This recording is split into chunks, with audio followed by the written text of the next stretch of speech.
कि राम की चिड़ैया और रामई को थे, खाओ चिड़ैया तुम भरे भरे पेड़। राम की चिड़ैया और रामई को थे, खाओ चिड़ैया भरे भरे पेड़। राम की चिड़ैया और रामई को थे, खाओ चिड़ैया तुम भरे भरे पेड़।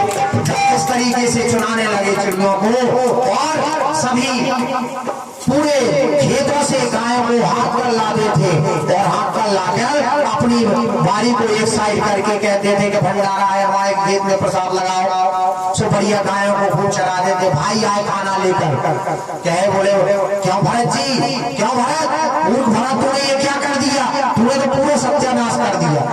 और जब अब तुझे कहीं का नहीं रखेंगे, ना खेत पे रहना है ना घर पे रहना है। भैया ने कहा कि भैया अपने खेत पे किसी गाय को किसी जानवर को नहीं घुसने देना, अच्छे से रखवाली करना। तुम उल्टी रखवाली करते हो। सो बोले ठीक है। अब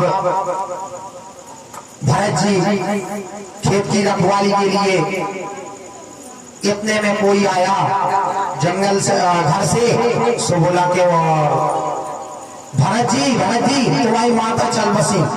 अरे बोले जी तो बहुत बढ़िया रहा। सो सब बोले कि मूर्ख है, मूर्ख से मूर्ख, अम्मा उसकी गुजर गई है, वो कह रहा है कि बहुत बढ़िया रहा। लेकिन उनने क्या सोचा कि माँ पिता का कर्तव्य बच्चे का होता है, उनकी जिंदगी का पूरा कर्तव्य बच्चे का है। जब बच्चा बड़ा हो जाए और जब छोटा है तो पिता और माता का कर्तव्य रहता है। तो उनने सोचा कि अगर माँ चल बसी है तो एक कर्तव्य पूर्ण हुआ। चलो माँ चली गई, अब माँ से स्वतंत्र हो गए पिताजी घर बचे।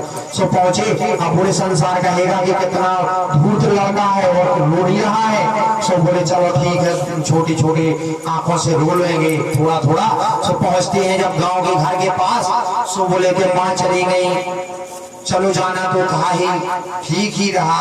भाई बोले कि अब फिर खेत पर चले गए। कुछ समय के बाद कुछ लोग बोले कि भैया भरत तुम्हारे पिताजी चल बसे। अरे बोले अब तो और बढ़िया रहा, अब स्वतंत्र हो गए, अब भजन करेंगे पूर्ण मन से।